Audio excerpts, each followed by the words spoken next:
Hello and welcome प्यारे बच्चों, कैसे हो सारे। मैं असीम भारद्वाज स्वागत करता हूं आप सभी का संसारम पे। असिस्टेंट प्रोफेसर एग्जाम के लिए बच्चे नोटिफिकेशन आप सभी के सामने आ गया है। फॉर्म इसके आ गए हैं। फाइनल नोटिफिकेशन आज जारी हो गया अभी कुछ ही समय पहले। जो बच्चे जूलॉजी यानी प्राणी शास्त्र से असिस्टेंट प्रोफेसर बनने के लिए इस बार प्रिपरेशन करना चाहते हैं या प्रिपरेशन कर रहे हैं कुछ समय से और अब की बार अपने नाम के साथ में ये एपी का जो पद है उसको जोड़ना चाहते हैं बच्चे, तो आज जो नोटिफिकेशन आपको मिला है इसमें कुछ नई चीजें हैं, कुछ ऐसे रूल्स रेगुलेशंस में थोड़ा परिवर्तन किया गया है जो डायरेक्टली आपके स्कोर को प्रभावित करेंगे। तो क्या क्या चेंजेस हैं और क्या जरूरी बातें, क्या एलिजिबिलिटी, प्रिपरेशन कैसे करनी बच्चे, ये सारी बातें मैं आपको इस नोटिफिकेशन के हिसाब से बता देता हूं। देखो भी, सहायक प्राध्यापक और वैकेंसियां बच्चे, खुशकिस्मत हो आप लोग। बहुत सारे ऐसे वैकेंसी भी आई हैं, ऐसे सब्जेक्टों की वैकेंसी आई जिनकी 2-2, 5-5, 7-7 वैकेंसियां यहां पर भर के वैकेंसियां हैं आपके साइंस वाले बच्चों के लिए। जूलॉजी और बॉटनी की बात करूं, काफी ज्यादा है, उनके कंपैरिजन में कई गुना ज्यादा वैकेंसी आपको मिली है बच्चे।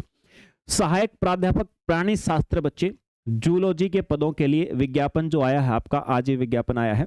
तो आपको बताया गया कि भाई ऑनलाइन आवेदन आपको करने हैं 17/4/2026 से 16/5/2026 तक। ये आपकी तिथि है। अगर आपको फॉर्म भरना है तो 17/4/2026 से 16/5 में भरे जाएंगे।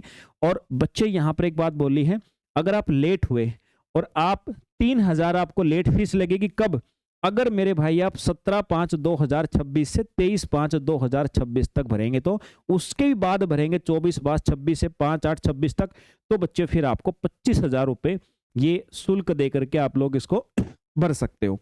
ठीक है सर।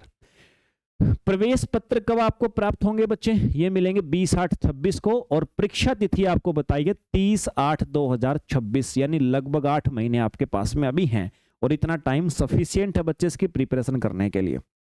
Okay sir.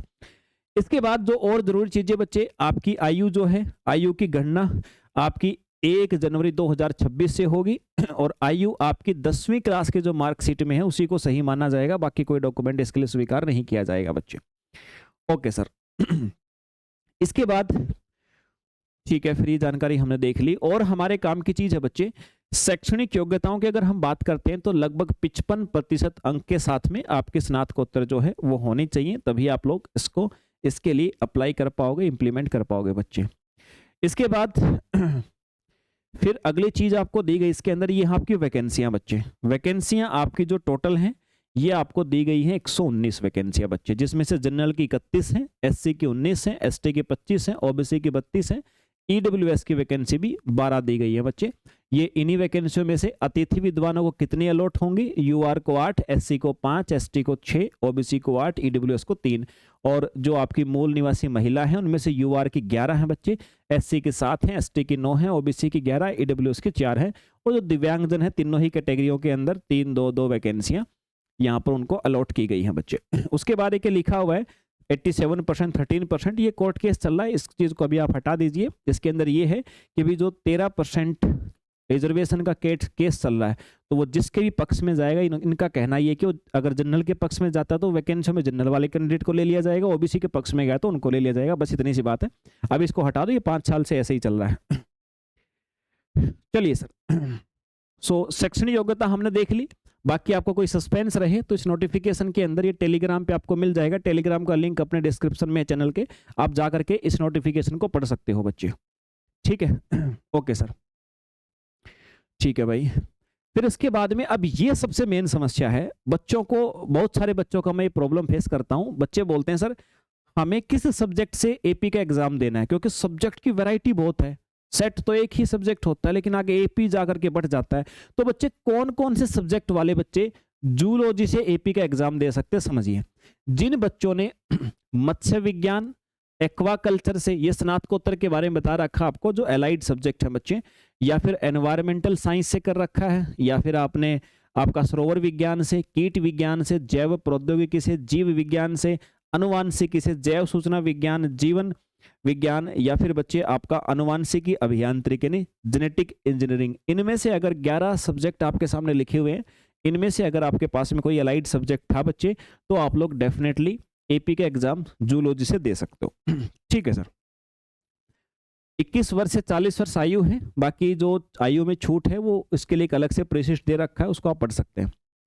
फिर बात यहाँ पे एक जो हमारे स्कोर को डायरेक्टली प्रभावित करेगी, अब उस चीज के ऊपर आते हैं हम लोग, मेनली हमें उसी का इंतजार था, ये रही भाई। अब हमारे स्कोर को इस बार से जो नई चीज एक लागू की गई है, इन्होंने लागू ये की गई है बच्चे, ये रहा, निगेटिव मार्किंग किया जाएगा। यानी कि सर अब की बार ऋणात्मक मार्किंग होगी, निगेटिव मार्किंग अब की बार बच्चे आपकी की जाएगी। अब तक नहीं था, अब की बार से निगेटिव मार्किंग स्टार्ट हो गई है। अब तुक्कों पे फोकस कम करके अब प्रिपरेशन पे ज्यादा करना पड़ेगा। लेकिन अच्छी बात है, वैकेंसी है, टाइम भी है, दोनों ही चीजें हैं। अब अगर फिर भी नहीं होता है तो ऑब्वियस सी बात है, फिर हमारी नीयत खराब है, फिर हम कुछ भी नहीं कर सकते, क्योंकि करने वाले जो है उनके दोनों ही चीजें हैं, टाइम भी है, वैकेंसियां भी हैं। ओके सर, ये एक बार फिर से सारी डेट दे रखी है, एग्जाम की कब फॉर्म चालू होंगे, इसको आप लोग आराम से देख के पढ़ सकते हैं। ये आपने मेन डिटेल जानी। अब बात आती है सर प्रिपरेशन की। प्रिपरेशन किस प्रकार से की जाए? प्रिपरेशन के लिए आपको क्या करना पड़ेगा बच्चे? देखो भाई, जूलॉजी वाले एस्पिरेंट्स जिनका विषय जूलॉजी है, आप सभी सेल्फ स्टडी अगर कर रहे हैं तो बेस्ट ऑफ लक, बहुत बढ़िया है। इससे अच्छा कदम हो नहीं सकता कि सारी जिम्मेदारी अपने कंधों पे ले रहे हैं आप लोग।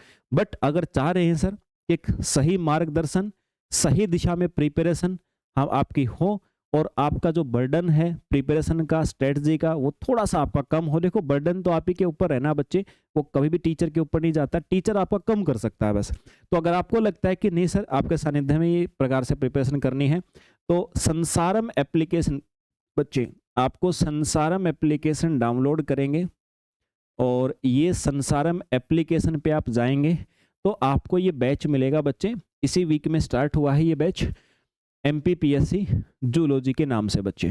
असिस्टेंट प्रोफेसर के लिए फाउंडेशन बैच है, मतलब पूरा एग्जाम तक चलेगा। एग्जाम तक आपके MCQ प्रैक्टिस, थ्योरी, कंसेप्ट सारे के सारे, PYQ 5 साल के टेस्ट आपके, DPP आपकी, सारी चीजें इस बैच के अंदर बच्चे मिल जाएंगे। नोट्स आपको मिलेंगे, आप चाहें तो लिख सकते हैं, नहीं चाहें तो आप PDF से पढ़ सकते हैं, सारी चीजें मिलेंगी। बट हम सजेशन नहीं करते, ज्यादातर जो हमारे पास टाइम होता है इतना ज्यादा, हम बिल्कुल सजेशन नहीं करते हैं। PDF का सारा बस नोट्स बनाने में ले सकते हो, बट बेस्ट है क्योंकि गिने चुने भाई आपके पूरे मध्य प्रदेश से 100-125 बच्चों का तो सिलेक्शन होना है, उसमें भी तुम लापरवाही करोगे तो कैसे दूसरे बच्चों को बीट कर पाओगे। तो इसके लिए हम लोग स्ट्रेटजी भी ऐसी लाएंगे, कंसेप्ट भी हमारे लेवल भी ऐसा होगा बच्चे, ये सारी चीजें पूरे हो सके। अभी बैच लॉन्च हुआ है, 50% अभी कम पैसे आपके लग रहे हैं बच्चे, 2999 में अभी ये कोर्स आपको मिल जाएगा। आपके सिलेबस में जो जूलॉजी वाले बच्चे हैं 10 यूनिट्स होती हैं, 10 यूनिट्स आपके सिलेबस में होती हैं बच्चे। 10 की 10 यूनिट वाइज, टॉपिक वाइज, सब टॉपिक वाइज आपका पूरा बैच चलेगा जैसे सिलेबस के अंदर आपको दिया गया है, और आपको कंफर्टेबल भी लगे बच्चे। तो प्रिपरेशन के लिए आप बिल्कुल, आपका स्वागत है। और जो बच्चा पहले से स्टडी कर रहा है, कहीं पे प्रिपरेशन कर रहा है, पहले से कहीं कोचिंग ज्वाइन कर रखी है, तो बच्चे प्रिपरेशन पे लगे रहें, अब भटकना मत, फालतू में भटक के कोई फायदा नहीं है। जहां से बेनिफिट हो रहा है वहां से करते रहें। और जो बच्चा लगातार कहीं पढ़ा रहा है, पहले से एज ए AP प्राइवेट कहीं पे पढ़ा रहा है, और उस बच्चे को ऐसा लगता है कि सर मैं सेल्फ स्टडी से कर लूंगा, तो ये दुनिया का सबसे अच्छा निर्णय है, बिल्कुल आप कीजिए और करते रहिए एग्जाम तक। जिस बच्चे को लगता है सर प्रिपरेशन के लिए प्लान मुझे चाहिए और मुझे सहयोग चाहिए, तो सहयोग करने के लिए बच्चे हम लोग हैं। तो संसारम एप्लीकेशन डाउनलोड करके बच्चे बैच में आप एनरोल कर सकते हैं, मेरी गाइडेंस में आप प्रिपरेशन करेंगे।